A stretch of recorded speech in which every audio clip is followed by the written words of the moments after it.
Welcome to Indy's Real Estate Gurus. We're recording today from Advisors Mortgage Group studio here in downtown Carmel, Indiana. And I'm Rick Rittman, your hardworking mortgage guy. I've been in the real estate and mortgage business for over 34 years. I've helped over 5,200 folks finance their homes. My team and I believe in custom tailored loans, not the one-size-fits-all approach. We believe there is a best mortgage for you, and we are the team to deliver it. And I'm Ian Arnold, part of Rick's hardworking mortgage team, and I've worked in the financial industry for 15 years, helping people find the best possible financing. I'm an expert at helping you build your credit or just increasing your credit score. My passion is helping you secure your financial security and your wealth over time. And as we get started today, we want to remind you, if you have any questions on the Indy real estate market or on mortgage rates, go to hardworkingmortgageguys.com. That's hardworkingmortgageguys.com. You can contact Ian or I from there, or you can call 317-672-1938. You did it again. I did. 317-672-1938. I cannot remember my own phone number. Goodness. Life used to be easier. You only had one phone number. I got like 20. I don't know which one. We're also very excited today to be talking with Mike Feldman. He's a realtor with Compass. And thanks so much for joining us, Mike. We appreciate it. Thank you for having me. It's a pleasure. You do such high volume. You've done a phenomenal job. So we really are excited to hear your story. We think the story is everything, and we know it. We hope it resonates with our listeners, and that people can really get an idea of what you're like. If they have any real estate needs, what would be the best way for them to get a hold of you? Probably the best. Well, there's honestly three best ways. Phone. So 317-965-5034. It's 317-965-5034. Text or phone call, or my email address is mike.feldman@compass.com. Or you can shoot me a DM on Instagram. It's at Mike_bondrealestate. And if you call him and he doesn't respond within a minute, you go ahead and hit him an email. Doesn't respond another minute, send him a DM. Yep. Get a hold of him. Yep. It actually says in my voicemail, if I don't pick up, shoot me a text. Does it? Yeah. I think a lot of people do that in voicemails now. Yeah. I mean, because it works. text is so much easier. I can be in a meeting and somebody's yammering on as they do in meetings, and the next thing I know, I get a text message. Oh, okay, let me respond to them really quick. The worst is when somebody leaves a voicemail saying, "Hey, can you call me?" Yeah. Listen to my voicemail, then you would know just to text me. So, So before we get into you in the real estate, what'd you do before? Where'd you grow up? Yep. Grew up right here in Carmel. Born and raised here in Carmel, and then went to Indiana University for school, and then moved up here. And I think real estate was my fifth job, I want to say, out of college. So I just kind of bounced around, entry-level sales job from entry-level sales job. And then, just like most realtors, just kind of stumbled into it about 8 years ago. Yeah. It is funny how a lot of agents stumble into real estate. Yeah. Not an intention, but once they get in, you fall in love with it. Oh, yeah. Yeah, absolutely. Yeah. Yeah, like so few people, go to school for residential real estate. Right. It's almost unheard of. Yeah. You'll get the person occasionally who graduates from high school and gets into real estate, or graduates from college, gets into real estate, but it's usually like their parents were realtors, and so they knew that's exactly what they want to do. But most realtors, even the uber successful ones, it's their second or third career. Yeah. Yeah. Now, what did you study at IU? Business management. So it's Okay. broad as you can get. And I still had no clue what I wanted to do, even once I graduated from college. Okay. So you were at Kelly School. The SPIA school. SPIA. Yeah. Okay. Yep. That's where my son graduated. One of my sons graduated from SPIA. I took about 2 weeks of K201 with the B school, and realized that I just didn't have what it takes to put together an Excel spreadsheet. That wasn't what you wanted. Now that's all I do is play with Excel spreadsheets. So, do you think the prior jobs helped you out being the sales jobs? I mean, even though they're entry level, but they teach you the basics. Yeah. So 2 jobs ago, I worked at Angie's List. And with that job, I showed up at 8:30 in the morning, made 100 phone calls, and then left at 5 p.m. at night. So it taught me to be really good on the phone and really comfortable on the phone, and also comfortable calling people that might not want to talk to you. I'm calling roofers who are 50 feet up in the air. I'm calling plumbers who are underneath, a kitchen sink. And so you have to be quick. You've got to be efficient. And that really started to build up my confidence on the phone and built up like my prospecting skills, I guess. And then from there, I worked for a new construction builder here in town, and that kind of exposed me to real estate sales and working with people face to face, because that was the first job that I had where I interacted with people face to face. Like everything else was just over the phone. So so I got the phone skills, and then I got the interpersonal, belly to belly skills, and then I just kind of merged those two into real estate now.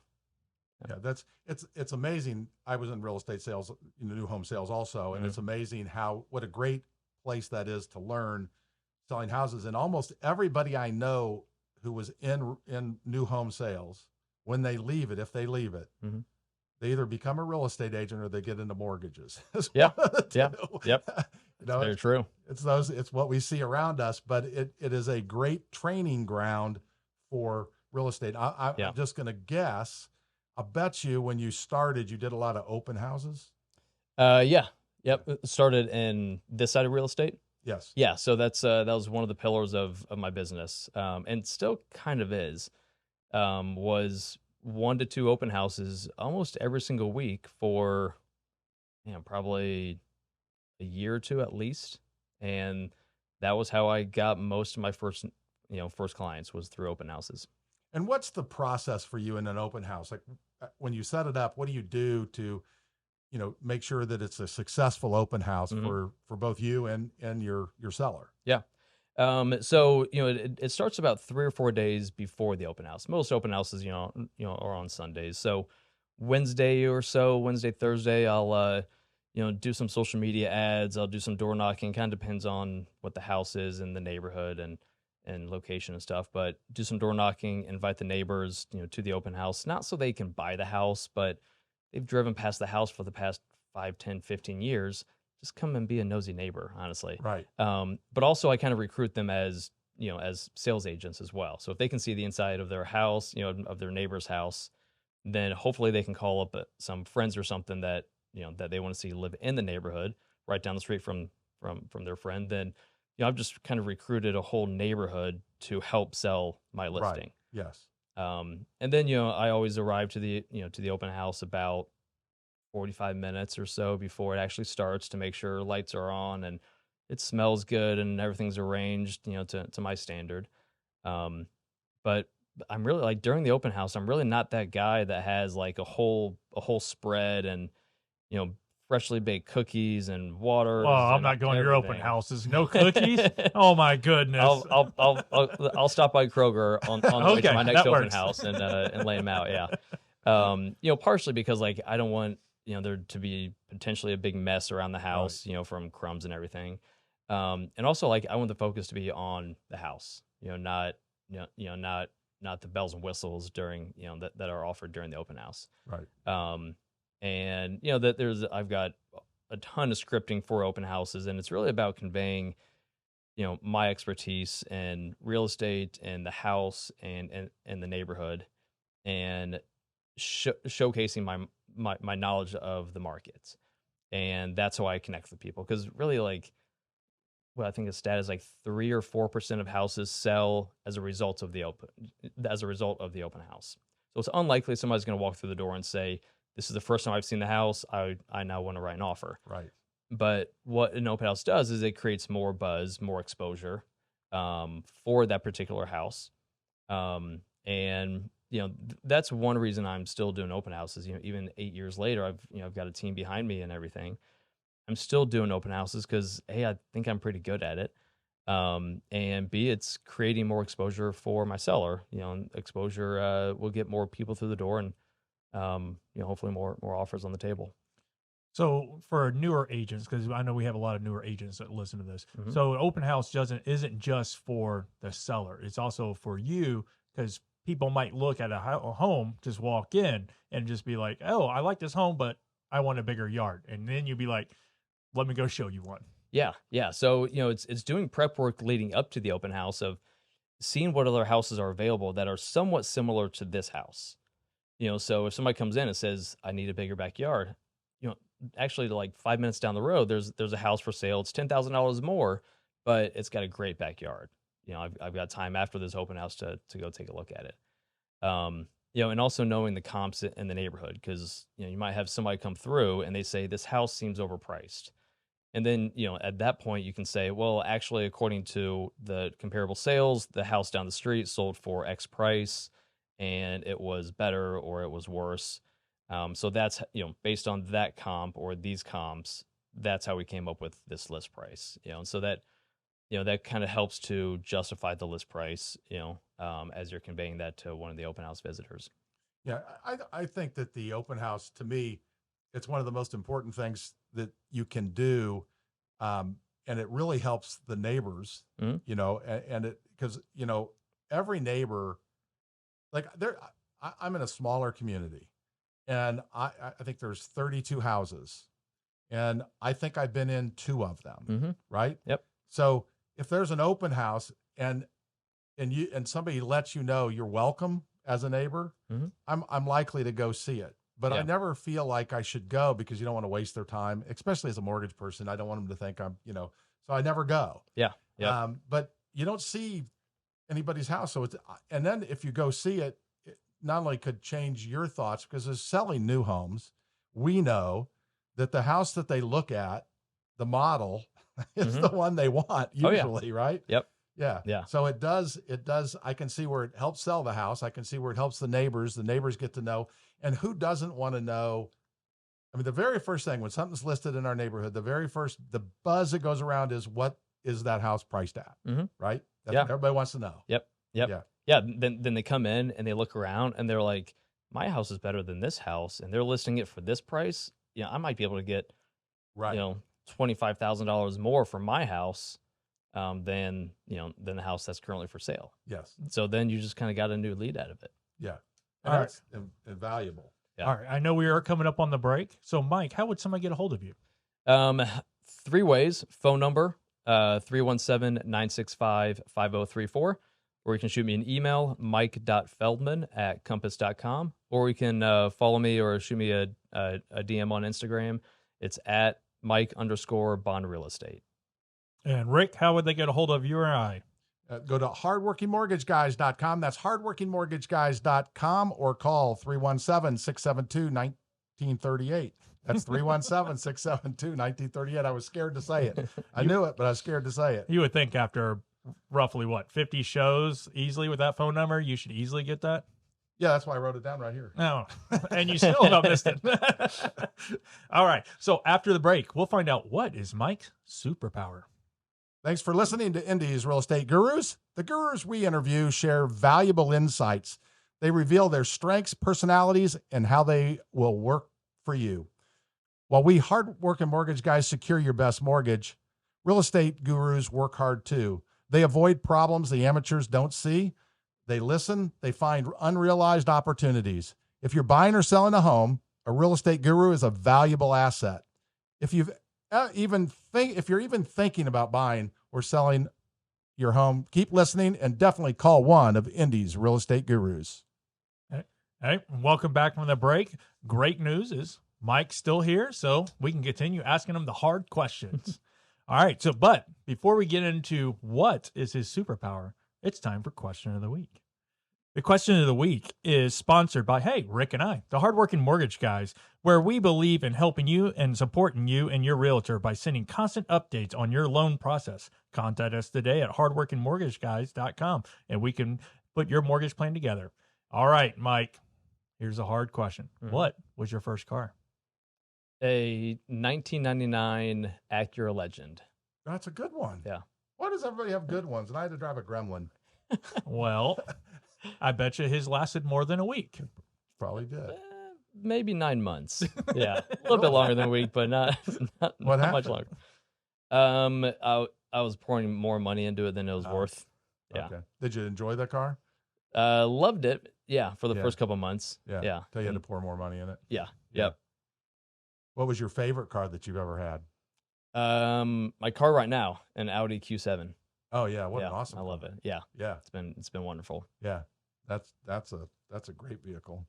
Yeah, I have friends that have a Q. Okay, They call it a Q. It's Q7, but Yeah, I think That's- there's 4 different cues Right. now at this point. And it's all Q for the SUV, and then it goes numbers, and it goes by the bigger number, the bigger size. Correct. Yeah. Yeah. Yep. So same thing they do with the cars are A's, and the sports Yeah. cars are S's. So Yep. Yeah, Ian and I, we are not into cars. Yeah. Yeah. Like back in high school, I knew every single make and model of everything that was on the road. And Oh, really? yeah, traveled around the country, going to auto shows and everything. Subscribed to Motor Trend, all that. Oh, But yeah. these days, I can recognize a car and give you some details about it. But I'm not a car guru anymore We whatsoever. don't have the time Yeah, that we no, used to have in high school, do no, we? no. We have more things on our mind. We do. Yeah, You know it's bad. Like I go to basketball early in the morning, Yeah. and I'll see headlights behind me, and just by the headlights, everything else completely dark, and I can Yep. tell you who's behind me. I'm able to do that with cop cars. Yeah, Yes. so Yes. that's when it becomes handy. Yeah, that's Yeah. a superpower. Yes. Speaking of superpowers, Yeah, yeah. what would you say your superpowers are? Besides recognizing cop cars' headlights, That's right. good question. So, I wish I could say I could see through walls or I could fly, and that was my Wish you could. superpower. That But would be awesome. yeah, I would say one of my superpowers would be marketing of real estate, but more importantly, marketing of listings, and taking a unique listing or a difficult listing and figuring out a way to market it. And drawing attention and in the right ways to the property, I think is something that I really kind of lean into and is definitely a strength of mine. Yeah, and I it's so important that somebody, if you're listing a house, you know how to market it. It's a lot more involved than just putting it on the, I'll call it the MLS, but it's the BLC now, right? Yeah. Yeah. But just in case people don't all know.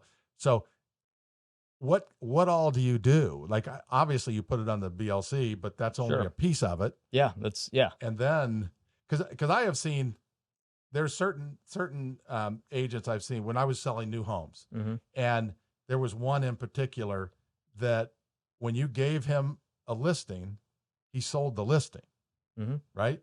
Now, he didn't necessarily physically sell it, but he marketed it in such a way that it was far superior than what I saw for and I don't know what he did. It's just that they sold. Yeah. So what is it that you do to make sure it gets out there and gets sold? Yeah, so there's a couple different layers to it. So 99% of buyers see a house for the first time online. Okay. So you've got to have the best photography. And I've been with my photographer for 7 years or so, and Okay. I think that they're the best in the industry.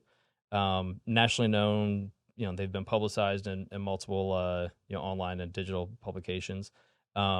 Photography and videography as well. So yeah, you can absolutely, especially in the past couple of years, the market that we've been seeing, put a sign in the ground. Heck, you can take a couple iPhone photos and it'll sell. Absolutely. Right. But is it going to sell for top dollar? And so it starts with photos and then doing a video as well. For pretty much all of our listings, no matter what the price point is, we do a video. There's some videos that are a little bit more basic and simple. It starts with me saying a little bit, a little something about the house on the outside of the house, then B-roll on the inside, and then I'll say a little something, outside the house to kind of wrap things up. So that'd be like a 30-second to a minute long listing video.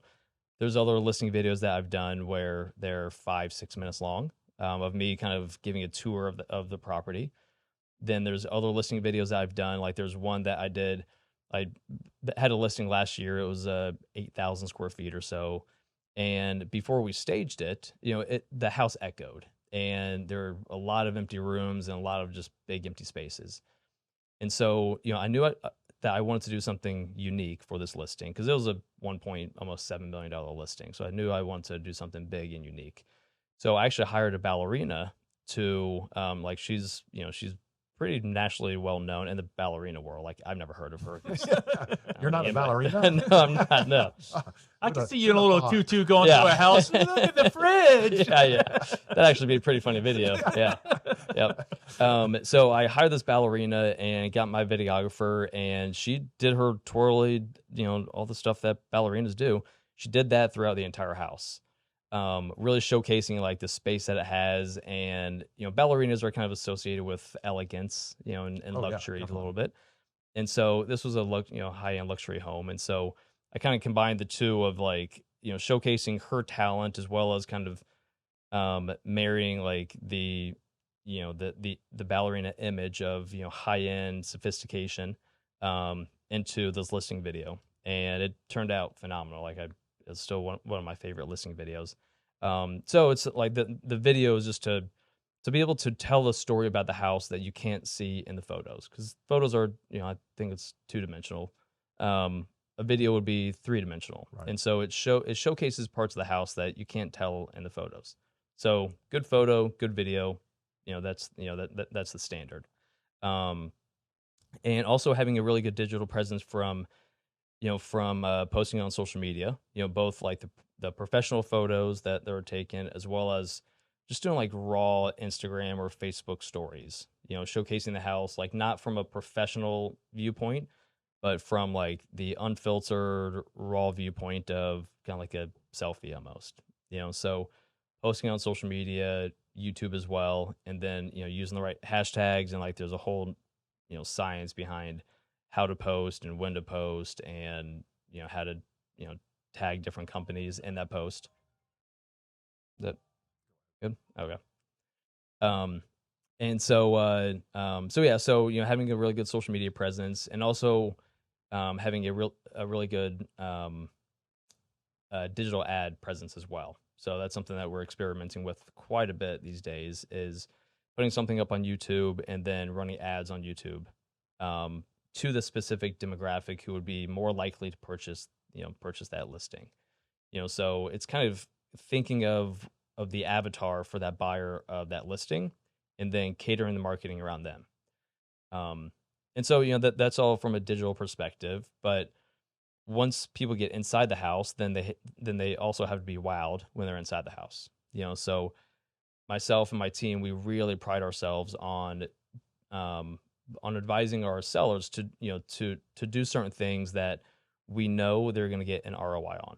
So whether it's like making improvements to certain aspects of the house, down to the very small things like taking a magic eraser throughout every single surface of the house, and getting like a little can of trim paint, touching up like the little tiny nicks that you see just from normal wear and tear of a house, touching those up, and really kind of decreasing that lived in feeling and the lived in look of a house.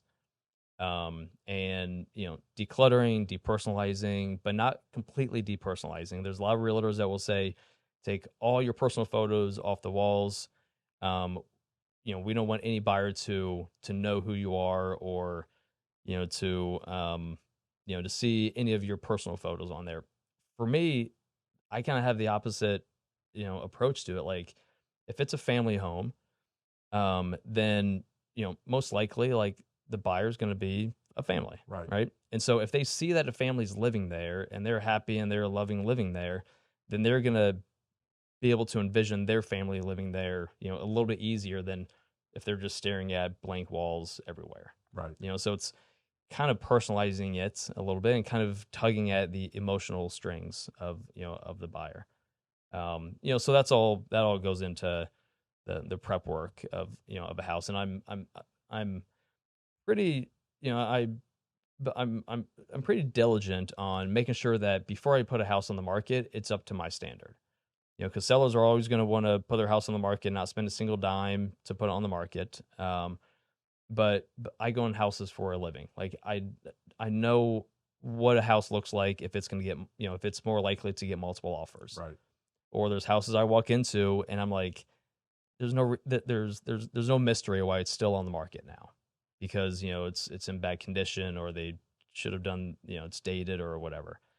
And so it's really kind of advising the sellers that like, this is what I do for a living, and I know what it's going to take to get top dollar for your house. Then ultimately it's up to them if they want top dollar for their Right. house, and are they willing to do what it takes to get top dollar for their house.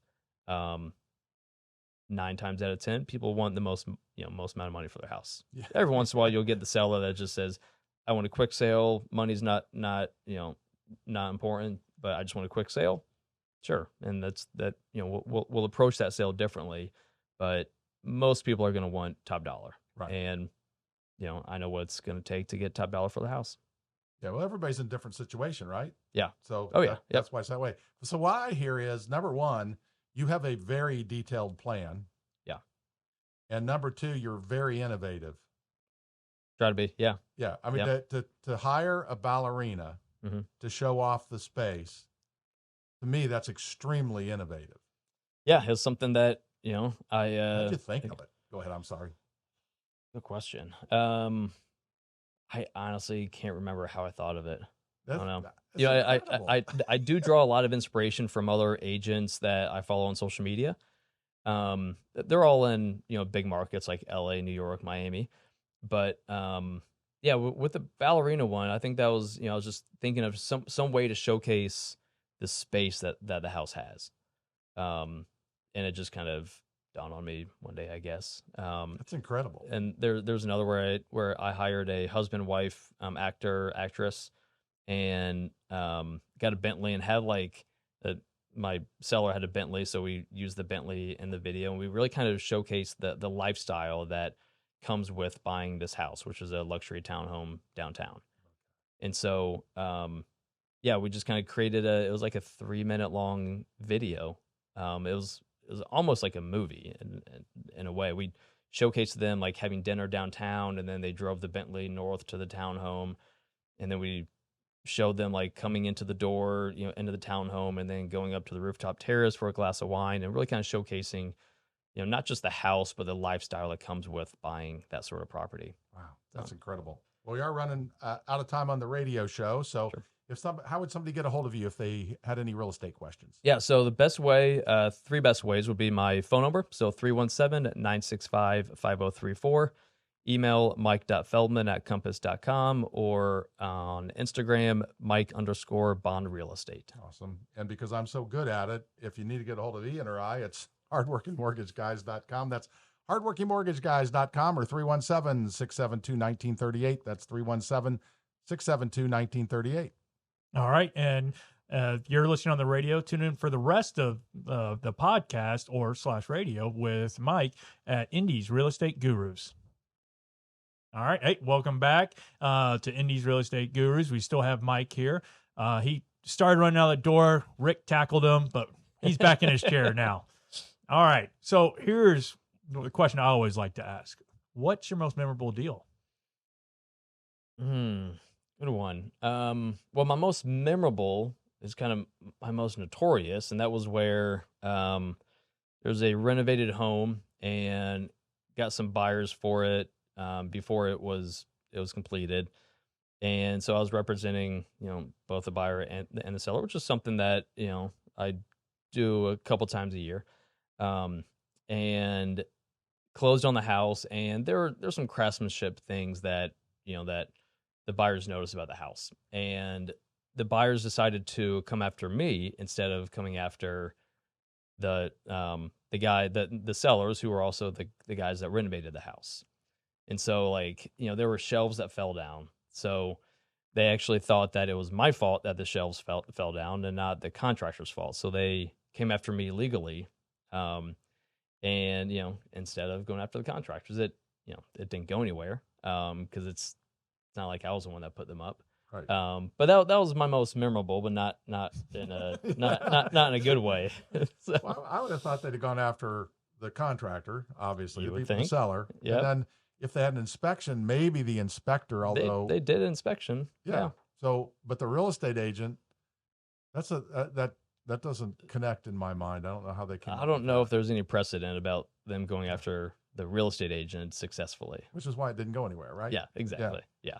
So, do you have any a positive one that was a really good transaction that you have great memories of? Yeah. So my very first $1 million listing, it was a $1.4 million house, I think. And we put it on the market. Maybe 7 days later, it got an offer. And the buyer of it was a very well-known race car driver. And we were kind of going back and forth on price a little bit. And the buyer came back with a price that wasn't quite acceptable to the seller, but the seller's son was a big race car a racing fan. And so he said, my seller said, we'll accept that offer if you provide a signed racing helmet for my son, like as a part of the negotiation. And so, of course, the buyer did agree to that because it didn't cost him anything. Right. And so, like, as a part of the purchase agreement, there was a signed IndyCar helmet. That's awesome. Yeah. Oh, did you put, hey, needs two, one for him Yeah. and one for me? You forgot to mention, that there should have been one for me. Yeah. So that was unique and pretty memorable. I don't think I'll ever negotiate a racing helmet into a purchase agreement again. Yeah, So but see, again, that it's was cool. pretty innovative to figure out a way to make it work for everybody. Yeah, right? like something like that. I don't know, like $500 or so if you go down to a sports memorabilia type of store. But to the seller, it meant a lot more than just than that. To his son, it meant a lot that he was he got this signed personalized helmet from a really well known driver. Right. So, Yeah, that was cool. Yeah, And that's you really can't cool. get that most other places. No. I mean, we have so many racing companies here that it's not too hard. Yeah. But I mean, you go to Iowa. I'm sorry, but I don't see too many race car drivers. No, way out there. So. I don't think so. Bad about Iowa for. That's not nice. So, if somebody's out looking to, let's say, hire a real estate agent to list their home, Mm-hmm. what traits or characteristics should they look for in the agent? Good question. So I think that duration in the industry relatively means nothing. So there's a lot of people that say, I want to work with an agent that, that's been in the industry for 10, 15, 20 years. There's plenty of agents that I know that have been in the industry for 30 years, but they average to sell 3 homes a year. And so, I think that experience definitely plays a factor. Absolutely. And knowing the ins and outs of a deal, knowing the contracts really well and how to market a house properly, that's something that you get from experience. I think choosing an agent that knows the community and knows that neighborhood really well, is really important, and especially in like a more urban area, like Indianapolis, not so much in the suburbs, but especially in an urban area where the difference between one street and another street could be $100,000, Right. or even more.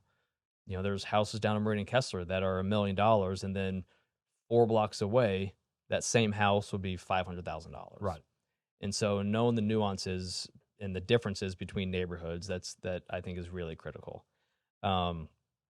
Really knowing how to market a house, and beyond what I think should be the standard. There's so many realtors out here that they promote and they market themselves as as agents who are professional agents because they use professional photography. And to me, I'm like, yeah, that should be a standard.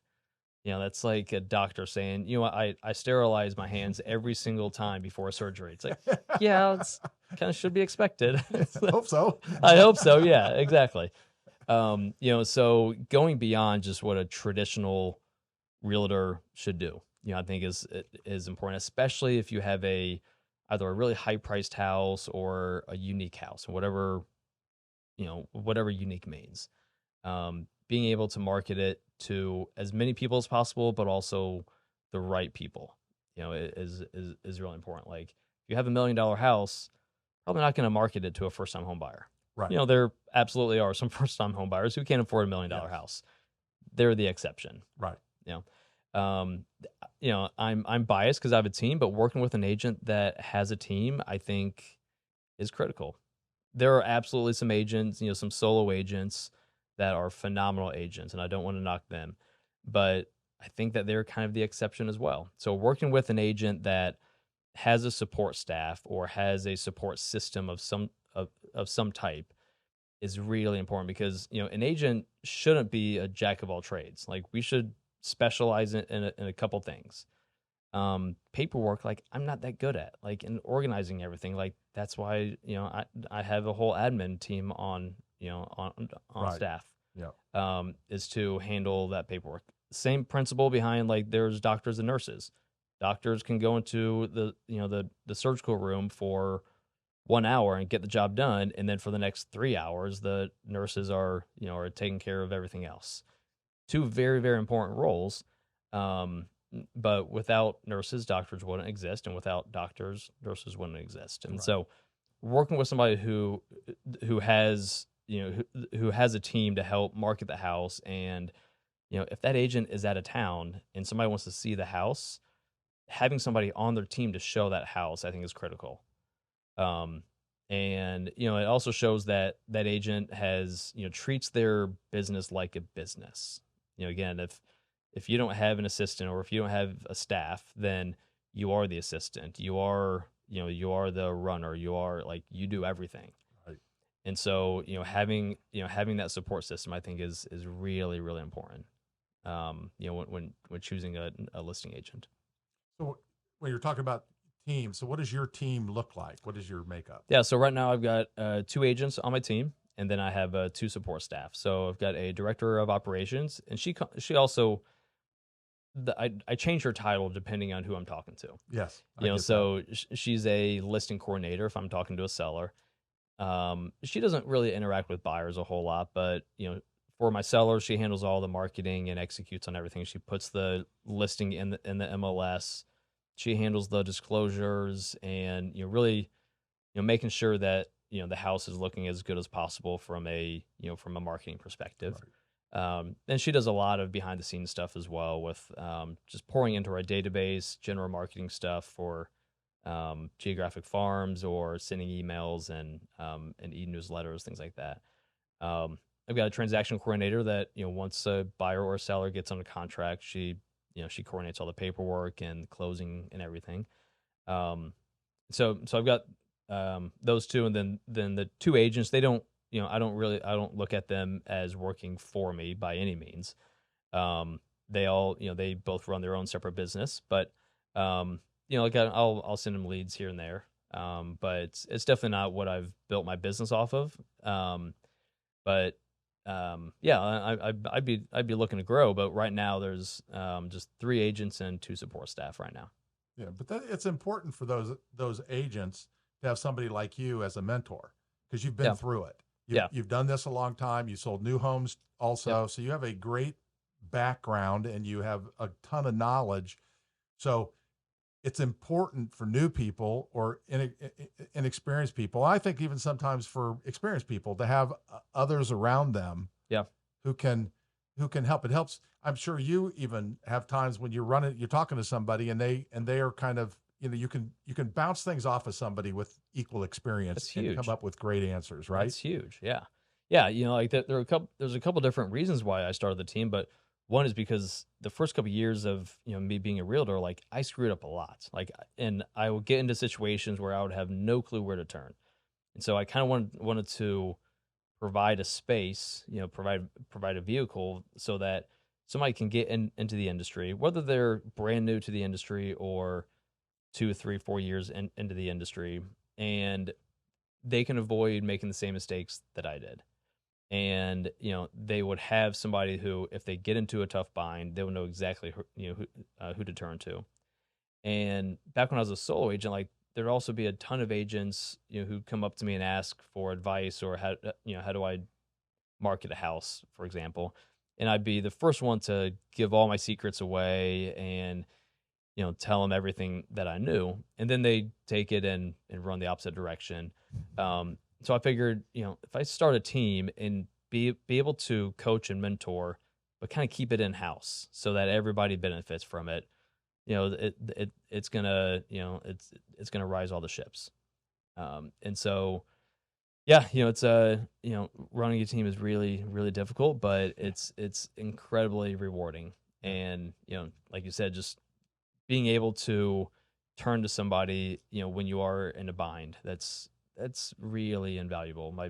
There's an agent on my team recently got into a situation with a seller that got really delicate, and she had no clue how to handle this particular situation. It had to do with inspection stuff and contracts and everything. And so she basically brought me on board, and I guided and advised, and And afterwards she was like, Mike, I would have had no clue how to handle the situation if it wasn't for you. And that kind of validated one of the reasons why I started the team, Right. is to be a support system Yeah.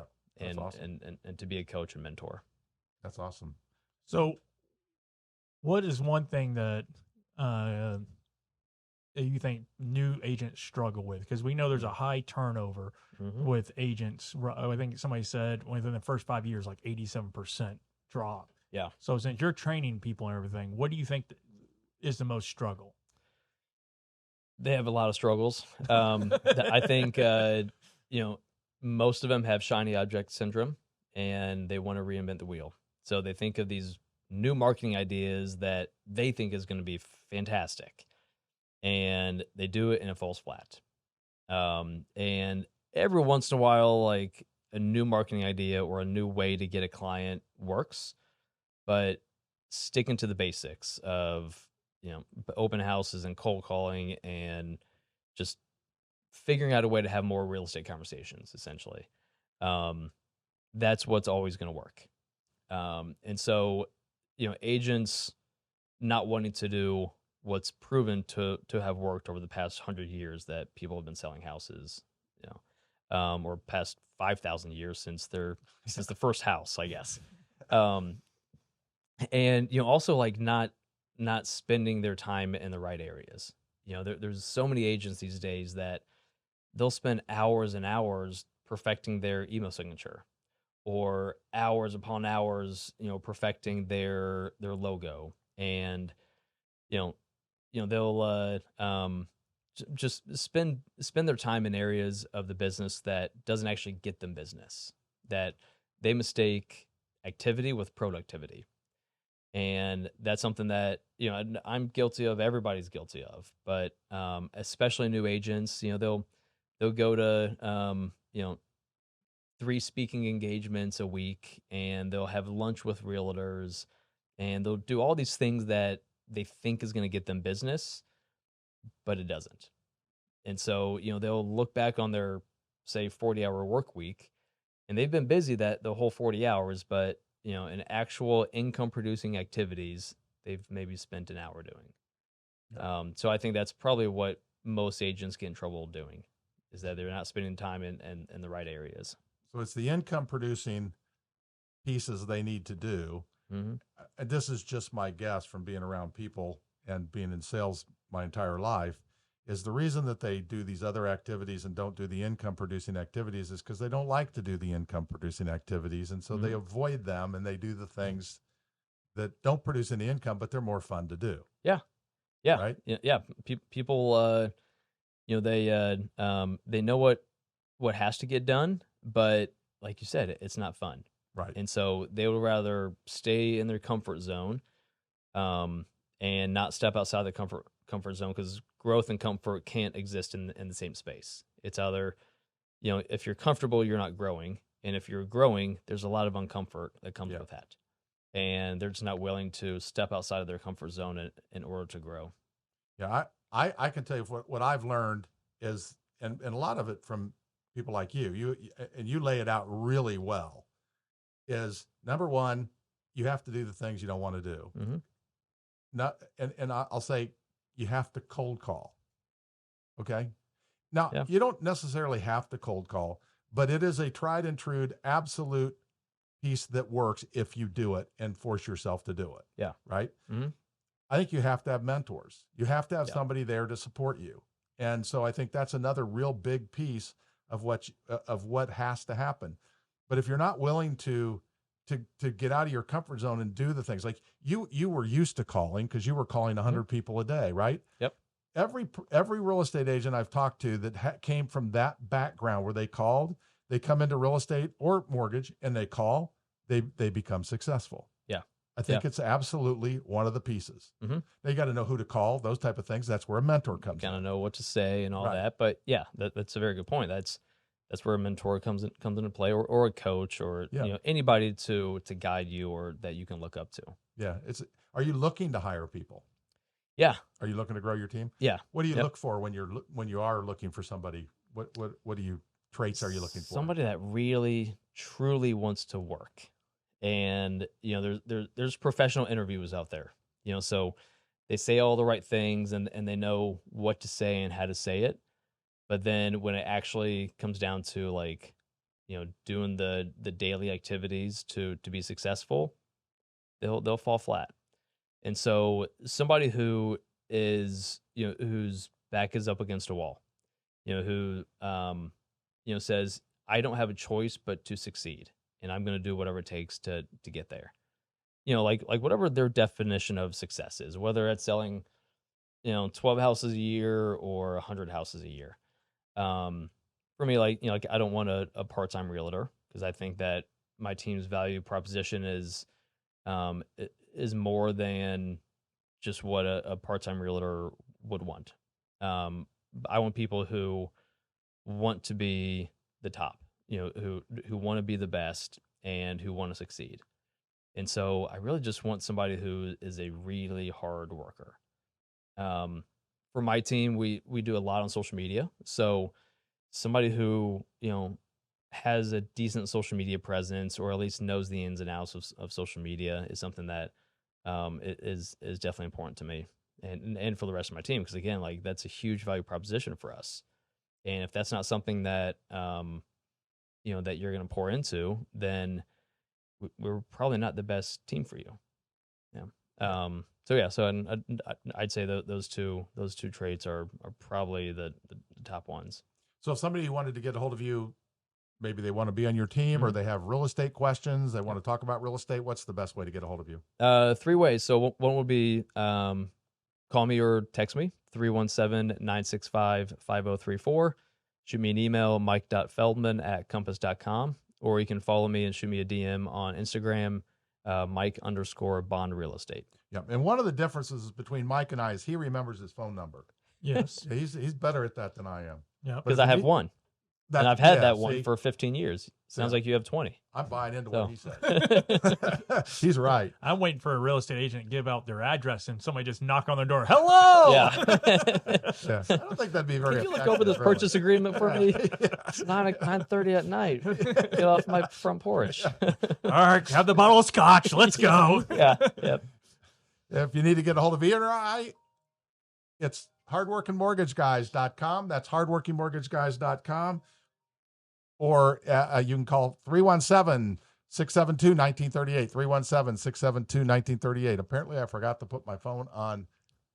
We are trying to be professionals here, Rick. Yeah. Well, this is the second time, Rick. I know. Try is the key word in that sentence. Trying. I was trying to be professional. I was. And if, please follow us so you don't miss any more of our mistakes. And reminder, if you know any friends, family, or coworkers looking to buy, sell, or refinance, contact Rick or I, and we'll be more than happy to help them. Thanks so much for joining us. Have a great day. Branch NMLS number 33041. Rick Rittman's NMLS number 664589. Ian Arnold's NMLS number is 1995469. Equal housing opportunity. Some restrictions apply.